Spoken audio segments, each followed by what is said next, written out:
Salut, moi c'est Jérôme Vermelin et vous écoutez Les gens qui lisent sont plus heureux.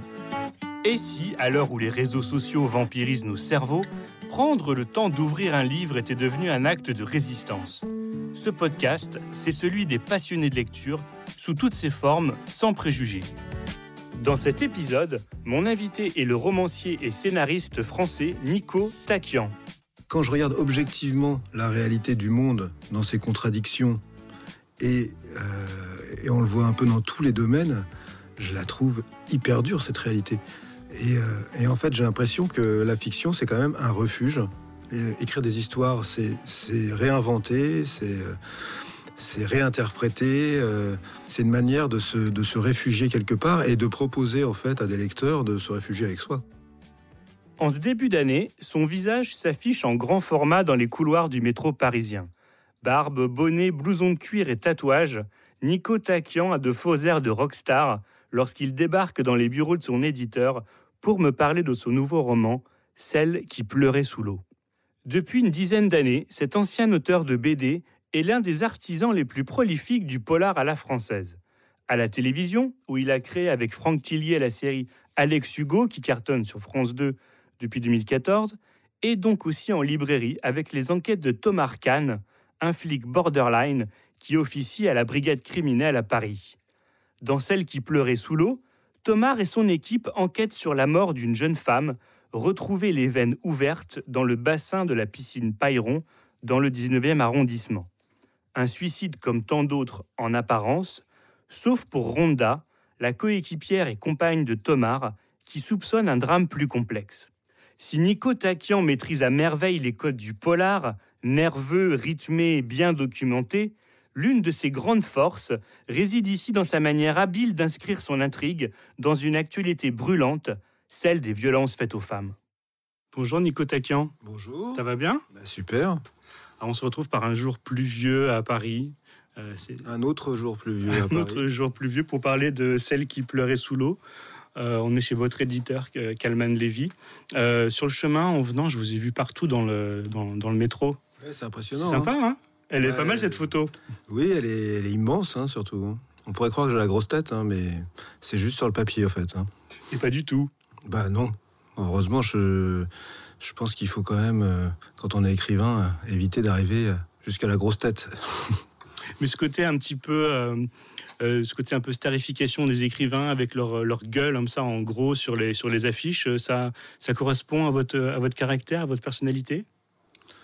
Pas vraiment, parce que moi j'ai toujours été un homme de l'ombre. Hein.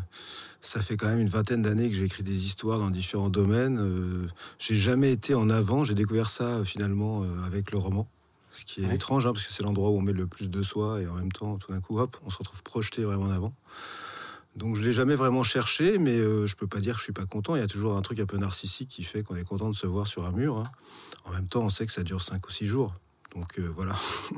Ce qui est marrant, c'est que en lisant le roman, et en lisant vos romans, quand je pense à Thomas, je pense à vous. Je pense à votre tête. Bah oui, on me le dit souvent, parce que c'est vrai que j'ai une tête qui se rapproche un peu du cliché du flic parisien, peut-être. Ouais, je sais pas. Ouais. Je sais pas. Maintenant, moi en fait, je le vois pas quand je l'écris. Je vois pas sa tête. Ouais. Donc j'ai du mal à faire la comparaison. Mais par contre, des fois, j'ai des lecteurs qui me disent « j'ai pensé à tel acteur si c'est adapté ». Et je leur dis tout de suite, non, pas du tout, c'est pas du tout ça. Donc, vous savez qui ça n'est pas, mais vous savez pas qui c'est encore. Voilà, c'est ça.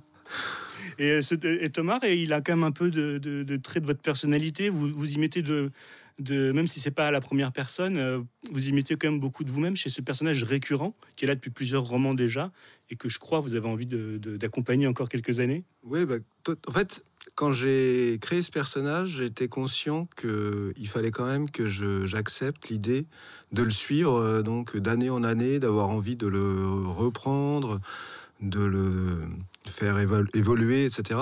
Donc en fait, effectivement, j'ai créé un personnage avec lequel je partage un certain nombre de points communs. Voilà.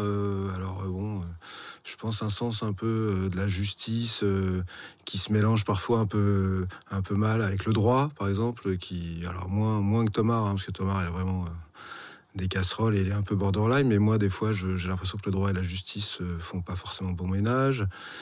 La boxe, effectivement, qui est un de ces éléments de caractérisation que je partage avec lui. Une histoire familiale un peu compliquée aussi, que je partage avec lui. Alors, pas... attention, je ne suis pas du tout Tom Arcane, parce que quand on a lu le premier roman, on aurait envie de m'envoyer derrière les barreaux tout de suite. Mais en tout cas, j'avais besoin d'ancrage, en fait, en ce personnage qui me parle, pour pouvoir, 2 ans après avoir écrit un roman, le reprendre et être tout de suite à l'intérieur, quoi. Donc c'est un vrai faux double de Nico Takian.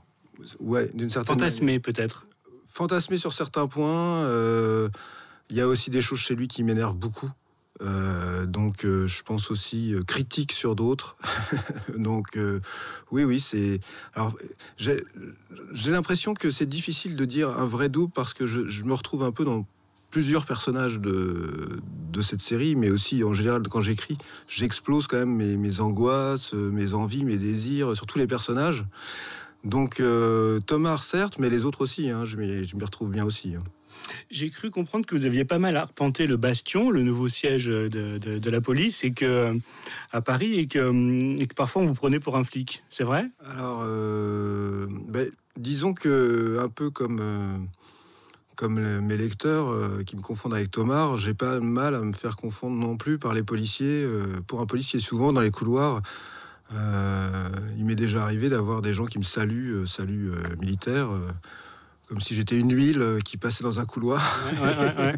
Et voilà, c'est sans doute le look, la tranche d'âge, et le fait d'être là, quoi, hein, puisque c'est quand même des lieux où personne ne rentre. Donc, a priori, on croise 100% des flics.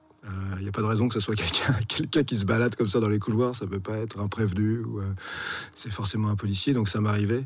Et c'est vrai que pour celle qui pleurait sous l'eau, en fait, étant donné que ça se passe intégralement dans le nouveau 36, hein, le Bastion, j'avais besoin d'y aller, quoi, pour le faire vivre dans le roman et commencer à créer avec d'autres écrivains qui l'ont peut-être fait avant moi déjà, mais le nouveau mythe du 36 rue du Bastion, après cette immense tranche de vie du 36 quai des Orfèvres, qui a vécu dans la littérature, au cinéma, etc. Ouais. Voilà, j'avais envie d'inscrire, en tout cas, ma pierre à l'édifice du début de la création de ce nouveau mythe, quoi. On sent que c'est très différent, hein, le 36 quai des Orfèvres et le Bastion. Je ne vais pas dire que vous n'êtes pas forcément fan de cet endroit-là, mais vous en donnez une vision un peu plus aseptisée, un peu plus high-tech que l'ancien, un peu moins artisanal que l'ancien siège de la police. C'est un peu ça, c'est une évolution naturelle. C'est bien, c'est mieux par certains aspects aussi. Je pense que concrètement, c'est beaucoup mieux parce que tous les services sont regroupés en un seul lieu, qu'il y a je sais pas, ne serait-ce que des salles de réunion, quoi, ce qu'il n'y avait pas forcément. Oui. Donc c'est beaucoup plus pratique par plein d'aspects. Après, effectivement, on va dire le modernisme de l'architecture, l'épure des lieux, et aussi le fait que au 36 quai des Orfèvres, les murs transpiraient toute une histoire. Donc je pense que tout le monde se sentait investi un peu de cette histoire. Et puis là, c'est une nouvelle histoire à écrire. Donc tout ça donne un côté un peu sec, on va dire, dans un premier temps. Mais après, je pense que la police a beau être la police 2.0, elle reste artisanale, quoi. Donc du coup, je crois qu'assez rapidement, ces lieux vont être le reflet de ça. C'est-à-dire que moi, à l'époque où j'ai visité, il y avait déjà des soucis d'ascenseur, il y avait le chauffage qui s'enclenchait en plein été, il y avait des bugs dans les logiciels, il y avait le son de la salle de tir qui dérangeait le patron qui avait son bureau juste au-dessus. Donc on sent que très vite ce lieu va dérailler vers ce qui va devenir, c'est-à-dire le nouveau 36. Mais pour l'instant, effectivement, il y a cette transition qui est sans doute un peu difficile à vivre pour ceux qui ont toujours travaillé quai des Orfèvres. Mais au final, je pense qu'il travaille de manière beaucoup plus efficace là-bas. Thomas, il a plein de problèmes personnels, il fait quand même son boulot. Ce roman, on le sent très ancré dans l'actualité. Alors, on en reparlera, mais il y a certaines références à des affaires dans l'actualité. Mais est-ce qu'au fond, ce garçon-là, même si c'est un personnage de roman, il n'est pas un peu à l'image de tous les flics actuellement, c'est-à-dire un peu toujours sur la brèche, un peu tiraillé entre le personnel et le professionnel. Est-ce qu'au fond, c'est presque un flic comme les autres ? Oui, en tout cas, c'est vraiment ce que je veux montrer dans mes romans sur les personnages policiers. C'est-à-dire qu'en fait, dans leur immense globalité, la police, c'est juste des gens qui essaient de bien faire leur métier. Et leur métier, en l'occurrence à la police criminelle, c'est d'arrêter les criminels. Et du coup, on se rend bien compte que, comme dans d'autres secteurs, c'est un métier de passion. Parce que on compte pas ses heures, et ça se passe jamais comme prévu. On a une idée au milieu de la nuit qui peut faire avancer l'enquête. On se lève, on appelle tout le monde, on avance. Il n'y a pas d'horaire, et donc c'est très difficile de concilier la vie privée et la vie professionnelle dans un métier de passion, quoi. Et c'est aussi un métier avec des drames humains immenses. Donc, comment est-ce qu'on les ramène chez soi à la fin de la journée ? Comment est-ce qu'on les gère ? Comment est-ce qu'on se positionne par rapport à ça ? La police étant une espèce de fusible entre une grosse structure qui est l'État et la société dans son ensemble, eh bien, il y a cet effet qu'on voit bien aujourd'hui d'être pris entre le marteau et l'enclume, quoi. Et je pense que ça, chacun le vit différemment. Et en plus, suivant les services, c'est pas la même chose. C'est pas les mêmes gens qu'on rencontre, c'est pas les mêmes ambitions. Donc du coup, oui, ce sont des personnages qui sont complexes, souvent dans le questionnement interne, quoi. Ce sont des gens qui parlent facilement de leur souffrance, ou il faut un petit peu gratter quand on discute avec eux pour leur faire dire des choses? Non, je pense que c'est pas des gens qui parlent facilement de leur souffrance. Je pense que être policier, c'est quand même avoir aussi une capacité à se créer un certain nombre de distanciations et de carapaces, tout en gardant quand même, et notamment à la police criminelle, il faut imaginer les enquêteurs comme des gens qui travaillent au service de quelqu'un qui est mort. C'est-à-dire que c'est pour rendre la justice à quelqu'un qui est mort. Donc il y a quand même une foi presque dans ce métier qui est de l'ordre de l'empathie. Mais en même temps, si tu es trop empathique, tu peux pas travailler. Parce que tout est dur. Toutes les situations humaines que tu vois sont dures. Il y a certes la victime, mais il y a aussi tous ceux qui restent, dont la souffrance s'exprime dans les enquêtes. Donc du coup, tu es obligé de te blinder, et je pense que c'est pas facile de faire parler un policier. Il faut juste qu'il sente de la bienveillance déjà, ce qui n'est pas toujours gagné. On voit aujourd'hui que le rapport de la police, de la population, des gens, enfin l'image de la police, c'est pas évident en fait de comprendre la difficulté de leur métier. Et puis après, il faut savoir écouter aussi. Voilà, moi c'est mon métier d'une certaine manière. J'écris, mais avant d'écrire, il faut que je me remplisse de quelque chose. Donc du coup, ça se passe bien. Et puis en plus, on a un peu une culture un peu commune, je vais dire. Sur des points importants, en tout cas dans ces groupes-là, qui sont le fait de bien connaître la ville, parce qu'en fait, c'est quand même des gens qui sont plongés dans la réalité urbaine. C'est pas le Paris image d'Épinal, c'est le Paris des bas-fonds. Donc voilà, le fait de bien connaître la ville, ça crée un langage commun qui fait qu'on parle plus simplement, quoi. Vous êtes un Parisien pure souche? Je suis un Parisien pure souche, oui. J'ai essayé plusieurs fois de me guérir en me disant que j'allais partir à la campagne et tout, mais j'avoue que j'ai pas réussi à mener ce projet à terme encore. Mais voilà. Vous avez grandi où à Paris? Alors, j'ai comme beaucoup de Parisiens, je suis allé un peu partout. Alors, j'ai fait en vrac de beaux quartiers comme le 4e, mais j'ai fait aussi du 9e, j'ai fait du 18e. Voilà, je bouge, quoi. On est souvent nomade quand on est parisien, en fonction des prix des loyers. Donc, on est obligé de s'adapter en fonction du nombre qu'on est, à devoir investir l'appartement.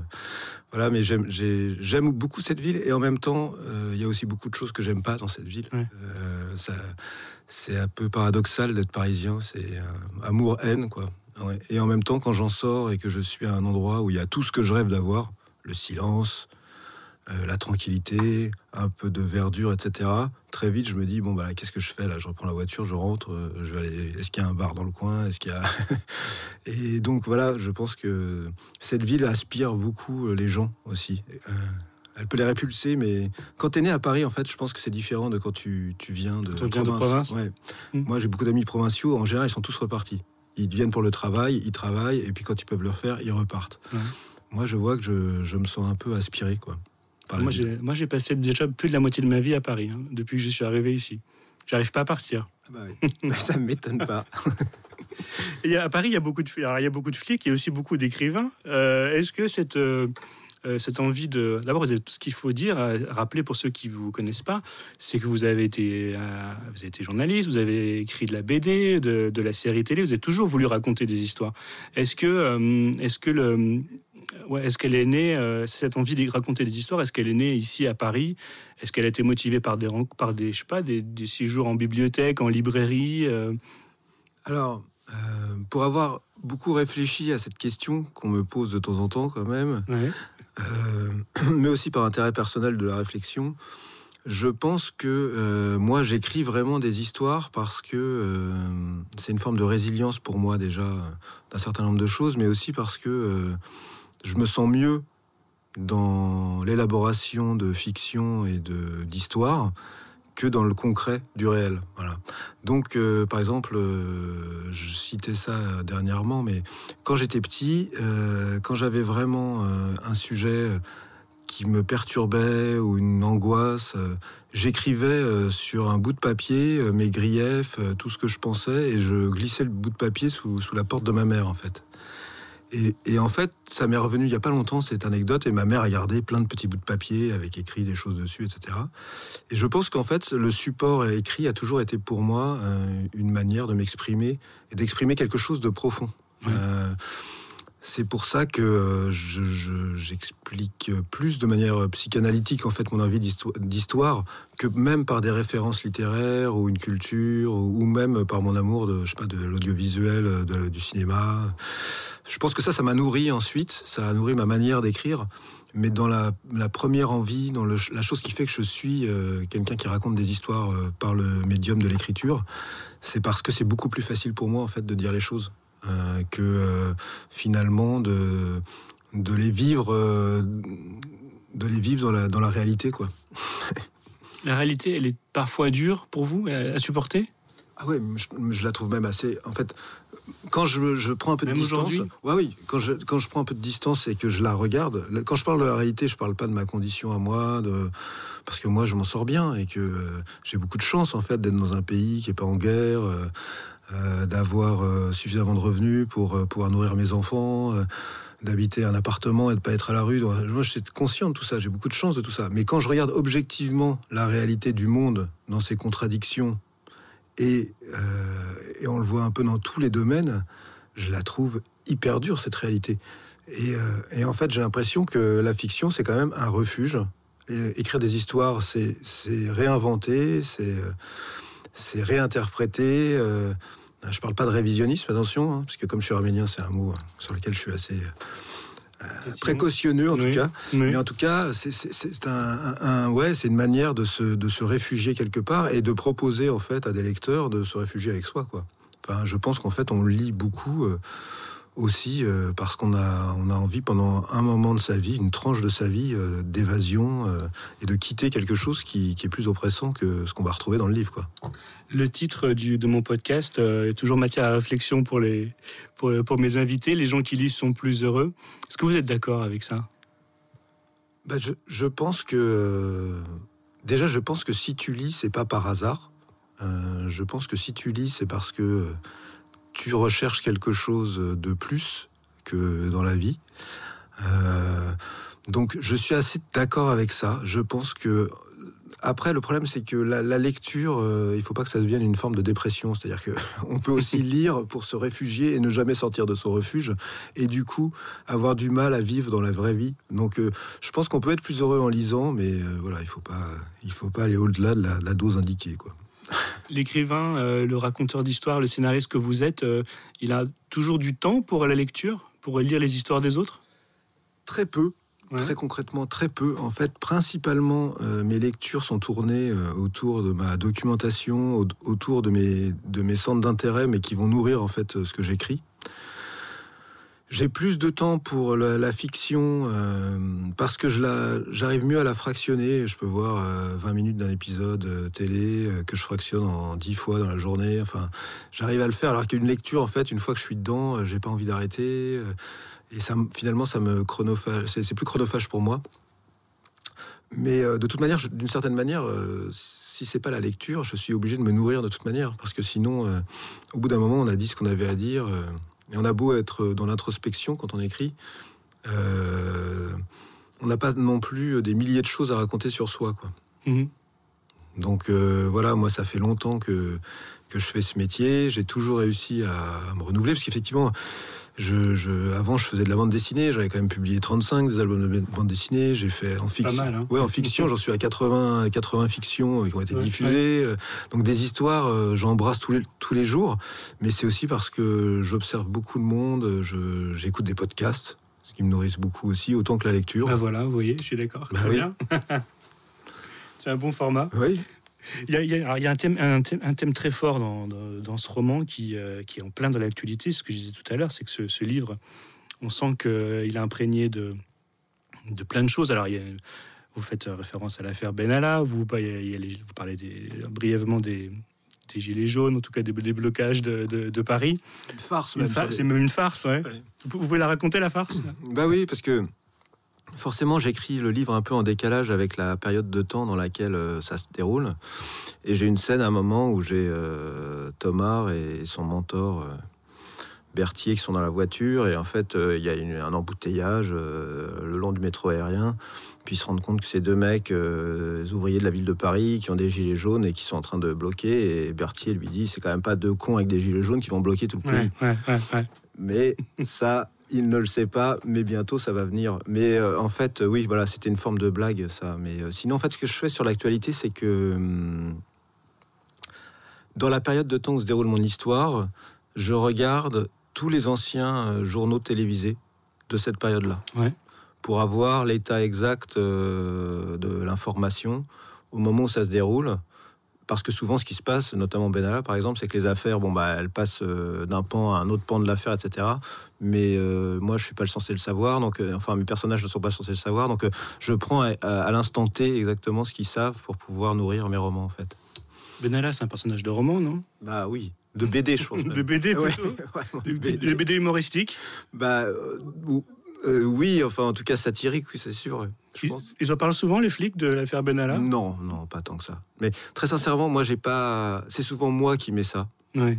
Mais la réalité, c'est qu'en fait, ils sont tellement pris dans leurs propres affaires que ils parlent des grandes affaires. Je veux dire, quand il y a l'histoire un autre roman, j'ai parlé de ça, l'histoire de la matraque, l'agression à la matraque, etc. Ils en parlent parce que c'est tellement énorme mais en même temps, c'est pas les mêmes services, c'est pas les mêmes flics en fait. Donc, ils ont même pas forcément d'avis là-dessus parce que ils connaissent pas les gens. En fait, à la police criminelle, les gens sont très pragmatiques.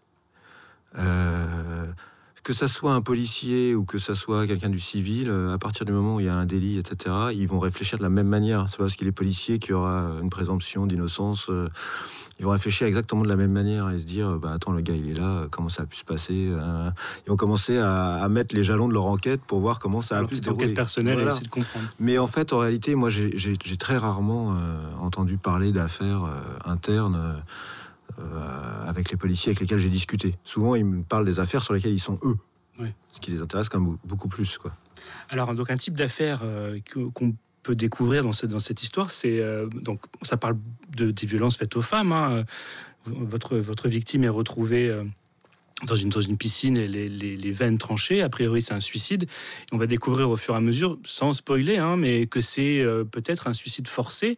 C'est même une réalité aujourd'hui. Comment vous êtes venu un petit peu sur ce terrain-là?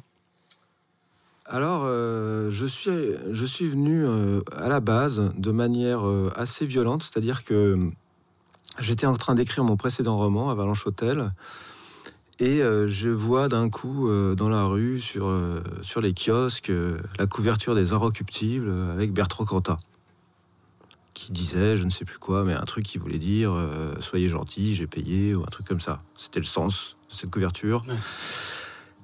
Et il s'ensuit bien entendu un énorme débat sur les réseaux sociaux, etc. Et moi, ça fait naître en moi un tel sentiment de révolte que je me dis, voilà, le prochain Tom Arcane, c'est ça. Je ne savais pas la forme que ça aurait, je ne sais pas de quoi ça allait parler exactement, mais je voulais qu'il y ait une réaction à ça. Et en fait, dans l'été, a commencé à émerger le mouvement des MeToo. Je me suis rendu compte que le thème était beaucoup plus large que Bertrand Cantat, que c'était juste le déclencheur.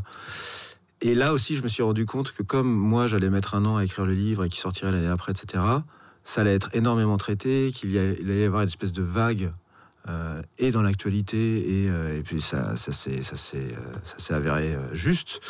Et donc je marchais un peu sur des œufs en me disant mais attention, parce que comment je traite ce sujet, moi qui suis un homme, en même temps j'ai pas toutes les données, j'ai pas conscience même de l'ampleur du phénomène.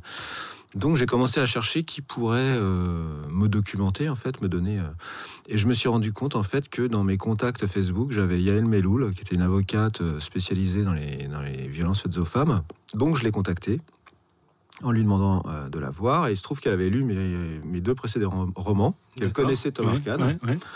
Donc elle m'a tout de suite dit oui très gentiment. Elle m'a dressé un peu le périmètre de toutes les violences faites aux femmes, et elle m'a aiguillé sur le thème précis du suicide forcé, qui d'ailleurs corroborait cette fameuse couverture des Inrecuptibles. C'est-à-dire que il y avait aussi une affaire en cours de Bertrand Cantat sur son ex-femme qui s'est suicidée. Oui, voilà. Et Yael Meloul a monté une procédure sur cette affaire-là spécifiquement. Voilà, j'ai découvert ça en même temps que je découvrais elle était dans mes contacts.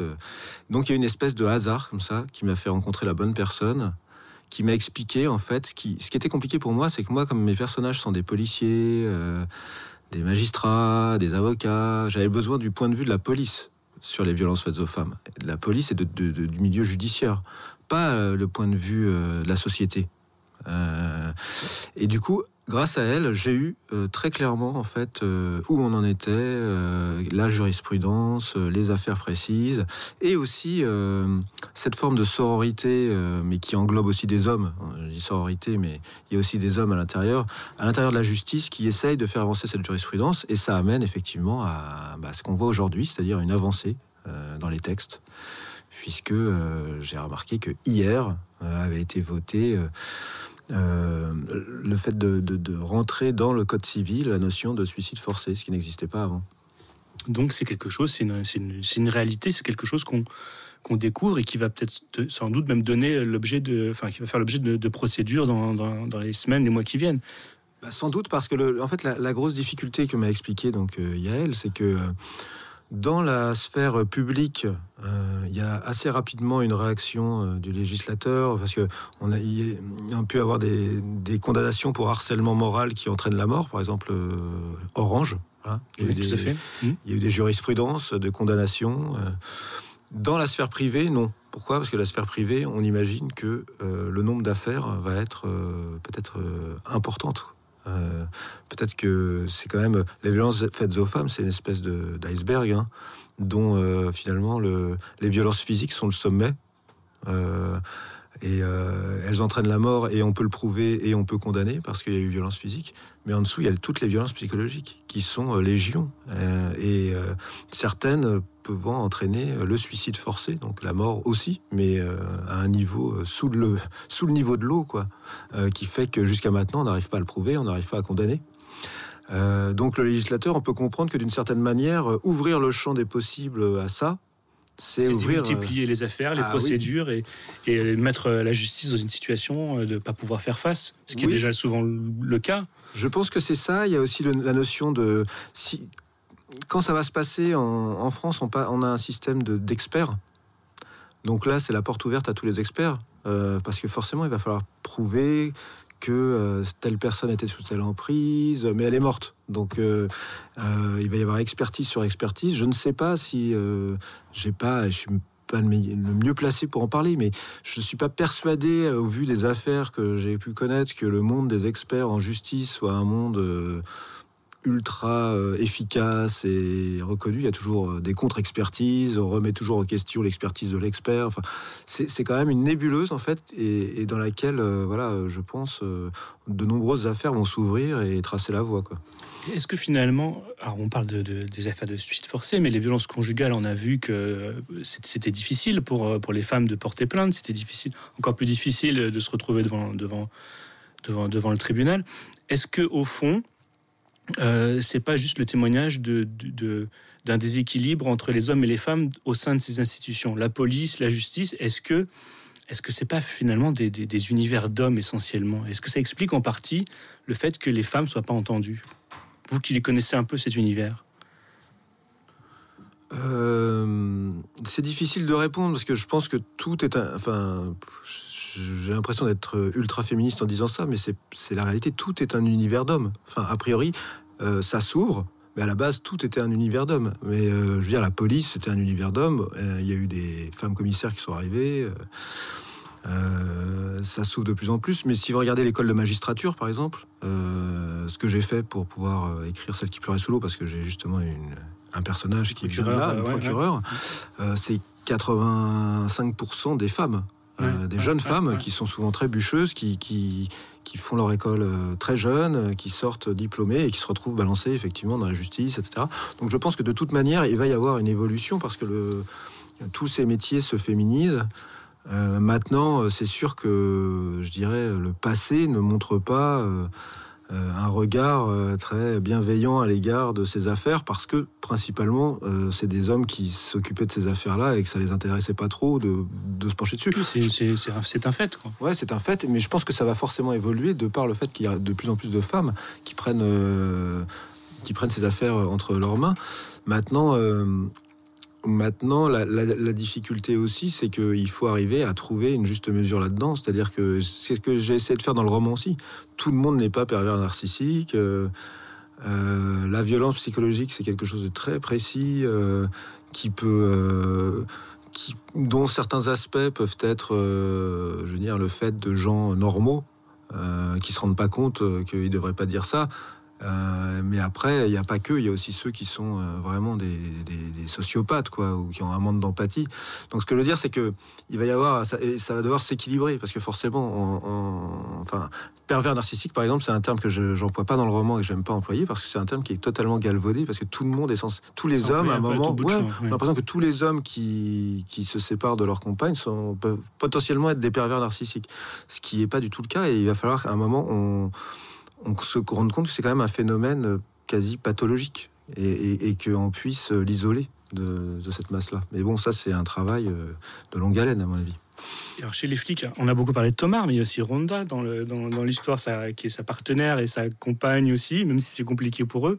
Ce personnage de fliquette, entre guillemets, l'expression n'est pas forcément... elle est lieutenant de police. Elle est à l'image de beaucoup de jeunes femmes qu'on rencontre dans la police. Bah oui, il y en a plein. Il y en a plein qui sont vraiment impliqués à la même ampleur que les hommes dans toutes les affaires.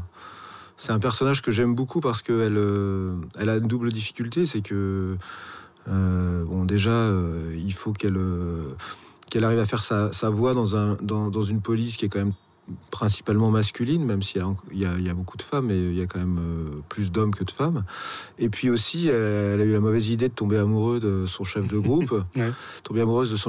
Donc elle doit aussi gérer cette relation qui est pas évidente. Donc voilà, c'est un personnage que j'aime beaucoup et qui prend beaucoup d'importance dans ce roman, parce que c'est elle qui est le moteur, en fait, de justement le réveil un peu collectif de tous ces garçons-là qui sont dans son groupe, qui sont tous de gentils garçons, parce qu'on les a suivis dans les 2 autres romans, on a vu qu'ils n'étaient pas particulièrement phallocrates, ou que c'était pas... Voilà. Mais ils n'ont pas l'impression que c'est très important, en fait. Et elle va dire si c'est important. Et c'est un peu mon réveil à moi, Rhonda. C'est un peu moi qui, m'intéressant au sujet, voyant émerger le mouvement MeToo, me rend compte aussi de l'ampleur des dégâts, en fait. J'avais envie que ce personnage réveille un peu ses camarades, quoi. Elle est amoureuse de Thomas. Est-ce que les couples, c'est fréquent dans la police, les histoires d'amour ou même les liaisons? Est-ce que c'est bien vu d'avoir une histoire avec son collègue? Bah ça, je suis pas hyper bien placé pour répondre parce que je j'ai pas de statistiques là-dessus, mais je pense que c'est fréquent parce que je dirais que c'est fréquent dans le monde du travail. On rencontre quand même des gens là où on passe le plus de temps, la police étant un lieu où on passe beaucoup de temps, voilà. Après, je pense que c'est très compliqué. Parce que tout ce qui forme le couple, c'est quand même principalement le quotidien qui forme un couple. Le quotidien pour les flics, c'est leur travail.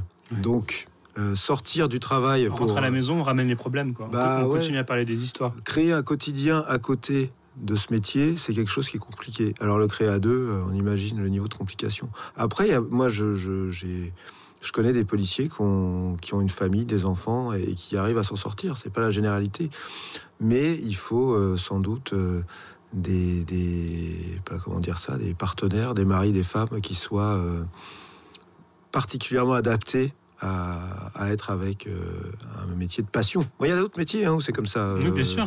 Mais... Un chirurgien. Les journalistes aussi, sans doute. Les journalistes, sans doute aussi. Les auteurs aussi. Les auteurs, c'est particulier aussi. Mais en police, ce qu'il y a, c'est que... En plus, il y a le danger. Je veux dire... et en plus, l'actualité rassure pas, quoi. C'est-à-dire que si les policiers étaient ultra respectés, je pense que ça pourrait atténuer cette notion-là. Mais là, en plus, être policier aujourd'hui, ça peut être risquer sa vie dans plein de cas. Donc, voilà. J'aimerais qu'on termine en parlant des médias en général et de différents supports sur lesquels vous exercez. Vous faites partie de ces auteurs français qui gèrent un peu à l'américaine, où ça se voit beaucoup. Vous faites de la série, vous faites du roman. On sent que s'il fallait raconter des histoires sur Twitter, vous le feriez. Vous n'hésitez pas à vous emparer des différents supports. Pour vous, est-ce qu'ils sont complémentaires? Est-ce qu'ils sont en concurrence? Comment est-ce que vous jonglez avec ces différents supports?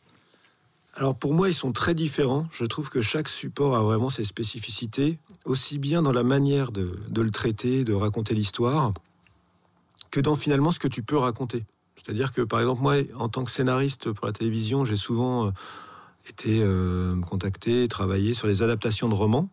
Et la première chose que j'explique au romancier, c'est qu'il faut qu'il oublie son roman, en fait. C'est que ça ne sera pas son roman.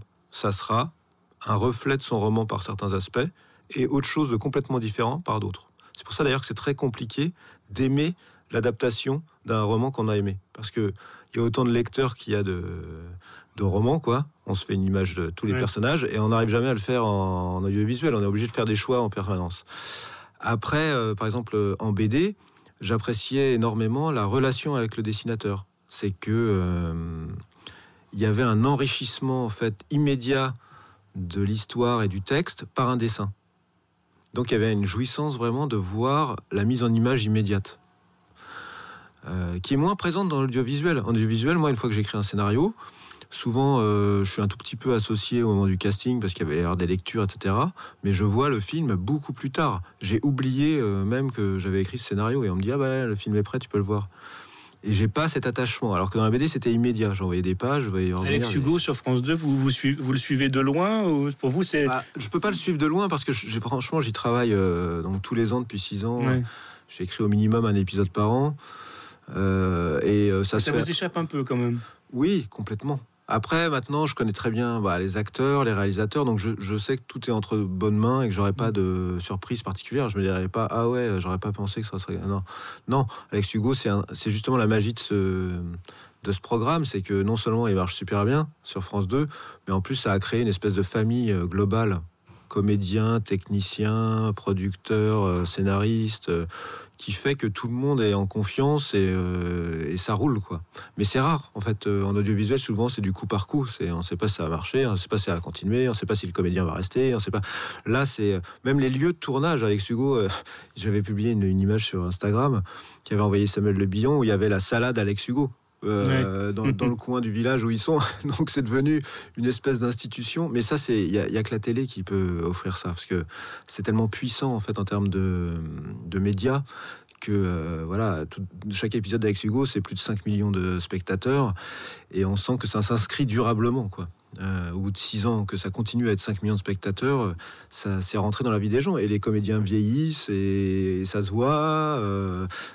Pas trop, enfin en tout cas ils espèrent, mais ça se voit dans les personnages, les rapports, tout se transforme et ça c'est génial. Je pense qu'il n'y a qu'en série qu'on peut vivre ça, justement. Est-ce que Tomar pourrait venir faire de la concurrence à Alex Hugo? Vous imaginez ces deux personnages en concurrence en prime time sur 2 grandes chaînes? Ça serait drôle, non? Moi j'adorerais que Tomar s'incarne à la télévision, ouais, bien sûr. Après, le personnage de Tomar est un personnage assez sombre. Trop sombre pour la télé? Il y en a eu des flics sombres.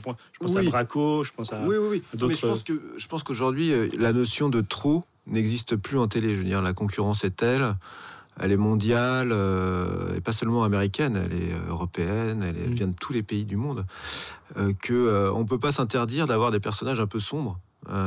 Donc voilà, si c'est possible. On va dire que au niveau testimonial, en télé française, on aime beaucoup le mot solaire. Le mot solaire, on l'entend souvent, il faut que ça soit solaire, il faut qu'il soit solaire. Sauf que les personnages solaires, dans une société qui l'est quand même de moins en moins, paraissent de plus en plus comme une tache au milieu du tableau, quoi. Donc pour moi, Alex Hugo, par exemple, est un personnage qui évolue au soleil, mais qui n'est pas particulièrement solaire. Non. Il est empathique, mais il est aussi assez intériorisé, et on sent qu'il y a quand même de la souffrance. Donc je pense que oui, il peut y avoir de la place pour Tomar, vraiment. Moi, ce que j'aime bien dans le personnage de Tomar aussi, c'est que c'est un personnage qui est multiethnique. C'est que il a un aspect culturel à travers sa mère, ses origines, qui existe en fait, et qui est, je trouve, pas suffisamment montré en fait. Vous y travaillez ou vous avez des approches déjà pour le faire? Oui, j'en ai. Après, on est dans une période où justement la télévision est un peu en mutation. Ouais. Il y a les chaînes institutionnelles, mais il y a aussi toutes les plateformes qui arrivent, qui sont au début de l'invasion, parce qu'il y en a quand même un grand paquet qui arrive. Donc, ça chamboule un peu. C'est pas les mêmes producteurs des fois, c'est pas les mêmes auteurs. C'est pas les mêmes conditions non plus. Donc j'ai pas mal d'intérêt. Mais je dirais que déjà, habituellement, le flux de création de séries, c'est déjà un truc assez lent. Alors là, c'est encore plus lent, parce que comme tout se chamboule, on attend un peu de se voir. Mais j'ai bon espoir. Et puis Tomar Khan, c'est un personnage qui va revenir et qui prend de la force, en fait. Moi, le temps est avec moi pour donc ça. Plus il y a d'histoire, plus il y a de matière, plus vous le connaissez, et plus vous serez prêt le moment venu à... Absolument, je sais absolument comment l'adapter. Je sais déjà. Mais donc si Netflix appelle... Ah oui, il n'y a pas de problème. J'ai l'équipe, j'ai tout ce qu'il faut. On lance un appel aux équipes de Netflix en France qui viennent de s'installer et qui peut-être auront envie de porter les histoires de Nico Taquian à l'écran. Merci Nico. Merci beaucoup à toi. Merci. Au revoir. C'est la fin de cet épisode consacré à Nico Taquian et son nouveau roman, Celle qui pleurait sous l'eau, publié chez Calman Levy. Je vous invite à le liker, à le partager et tout simplement à en parler avec d'autres passionnés de lecture comme vous. Tous les épisodes précédents sont disponibles sur les plateformes de téléchargement et sur la page spéciale qui lui est consacrée sur lci.fr. Les gens qui lisent sont plus heureux, c'est aussi un compte Instagram où vous pouvez retrouver les coulisses de chaque épisode. Je vous dis à bientôt et bonne lecture!